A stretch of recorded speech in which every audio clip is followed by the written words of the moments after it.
Well, as the old saying goes, all good things must come to an end, and that pain is exponential when it's a really, really good thing.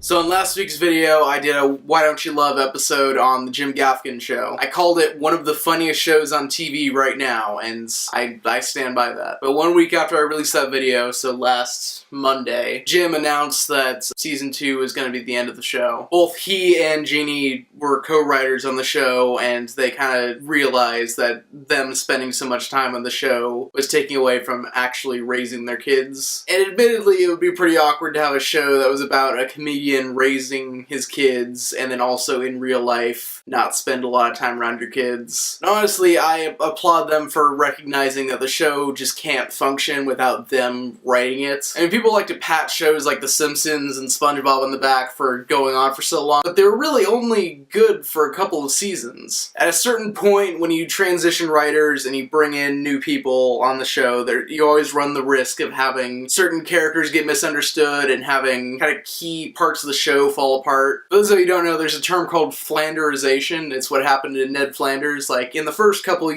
years of the show, he was like the polar opposite of Homer. He was a good Christian, he was a good father, he was a family man, and he was always nice and just always kind of took what Homer gave to him. And as The Simpsons went on, all of his good features were kind of like exaggerated to the point where the character became unlikable. And if Jeannie and Jim weren't working on the show, I feel like that could happen very easily. This is a show that needs to be handled with care, and it was handled with a ton of care, and that's why it hurts so much that they're stopping the show, because it was such a great show. But recognizing that they are the show, and recognizing that there are bigger things than this show, I mean, I gotta respect them for that. This wasn't like Firefly, where it was like dragged down by the studio and died a horrible slow death. I'm sure TV Land was like on their knees begging for them to do another season, but family's gotta come first, man. Sometimes life just gets in the way. That's why I'm making this video basically a week after this news came out, because, you know, life gets in the way. School, job searching, working with the middle school youth group, things like that. But I had to get this video out there. I had to put on my fanciest USC shirt and just take the moment to just say, hey, Jim, Jeannie, thank you for the show. And not just you guys, thank you to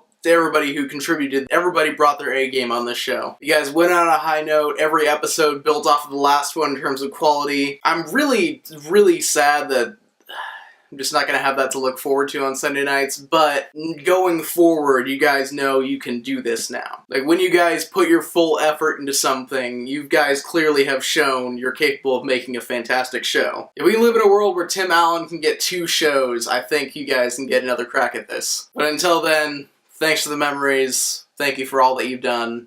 I will remember. Good luck with stand-up and with just life. Good luck raising those kids. Seriously, you guys seem like pretty good parents. Good luck with that. And to the people who clicked on this video first for some reason, again, go check out last week's video where I talked about why this show is so awesome, why it works in so many levels. That statement where I said, check it out now, because 5 years down the line, everybody's gonna just be talking about it and like, you have to watch 5 seasons in a row. That's a little not true at this point, but 2 solid seasons of great content that just build off of each other with each episode. Also, again, like I said, videos might be a little shorter and less complicated for a while because I have to get used to school and to a bunch of other stuff that just started up. But I am working on a big review project, still working on the script for it. I will get it out. I think you all know what I'm talking about. Yeah, it's coming. Anyway, that's gonna do it for this time, guys. Until next time, God bless. Stay saucy. As Henry goes clothes shopping. Why is everything red here? That's supposed to symbolize communism? Or maybe it's supposed to symbolize herring. I just have to talk about. It's seriously one of the most underrated comedy shows I think that's on TV right now. It doesn't have a big scary monster unless you count the monster inside of us.